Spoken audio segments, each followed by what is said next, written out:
اچھا اب آپ دیکھیں یہ جو میرے سامنے ترجمہ ہے نا، پیر کرم شاہ صاحب الازہری کا ترجمہ ہے، انہوں نے اس کے ترجمے میں کر دیا ہے کہ یہ تو عبادت نہیں کر رہے مگر شیطان سرکش کی.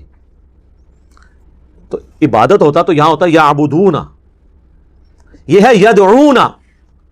یدعو کہتے ہیں پکارنے کو، دعا پکارنا، ندا کرنا. آپ ظاہر ہے کہ یہ جس فرقے سے تعلق رکھتے ہیں نا، ان کا تو کام ہی سارا پکار پہ چل رہا ہے.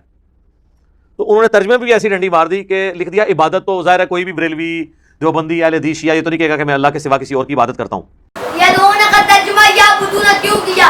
آئیے ذرا مرزا انکل جی اس بات کا جائزہ لیتے ہیں، پھر مزید بات کریں گے. میرے ہاتھ میں ہے تفسیر الکشاف، یہ تفسیر عربی میں ہے. چونکہ مرزا انکل عربی نہیں جانتا اس لیے وہ یہ نہیں پڑھ سکتا. اس کے معلم متوفا 538 ہجری ہے. انہوں نے یدعون کا عربی میں ترجمہ کیا یعبدون بعبادۃ الاسنام، کہ یدعون کا مطلب ہے بتوں کی عبادت. وَأَنَّ الْمَسَاجِدَ لِلَّهِ فَلَا تَدْعُوا مَعَ اللَّهِ أَحَدًا، اور یہ کہ مسجد خالص اللہ کے لیے ہے، مساجد میں اللہ کے سوا کسی اور کو نہ پکارو.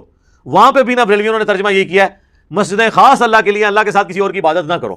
اب مجھے بتائیں عبادت تو کوئی بھی نہیں کر رہا. مرزا انکل جی ذرا سنبھل کے بولنا. اب آپ کا واسطہ اہل سنت سے پڑا ہے. میرے ہاتھ میں دوسری تفسیر ہے، تفسیر النصفی، یہ بھی عربی میں تفسیر ہے.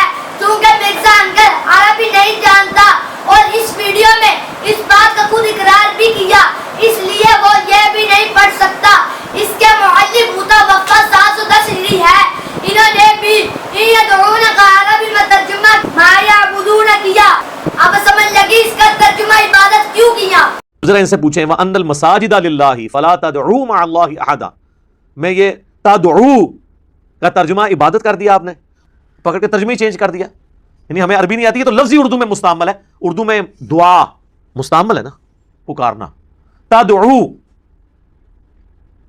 تعبدون یہ لفظ تو نہیں آیا،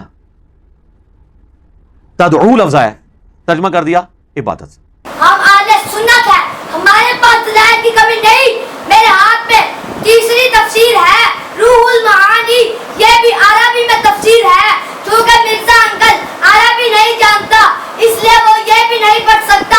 اس کے معلم متوفا 1270 ہجری ہے. انہوں نے بھی یدعون کا عربی میں ترجمہ کیا ای وما یعبدون بعبادۃ تلک الاوثان. یدعون کا مطلب ہے بتوں کی عبادت. آپ کو سمجھ آ گئی ہوگی کہ یدعون کا ترجمہ یعبدون کیوں کیا. جب تدعو کا ترجمہ عبادت کر دیا تو انہیں عبادت بھی اللہ کی کرنی ہے اور بابے نو بھی پکارنا ہے، تو ترجمہ جو چینج ہو گیا. اگر ابھی بھی تسلی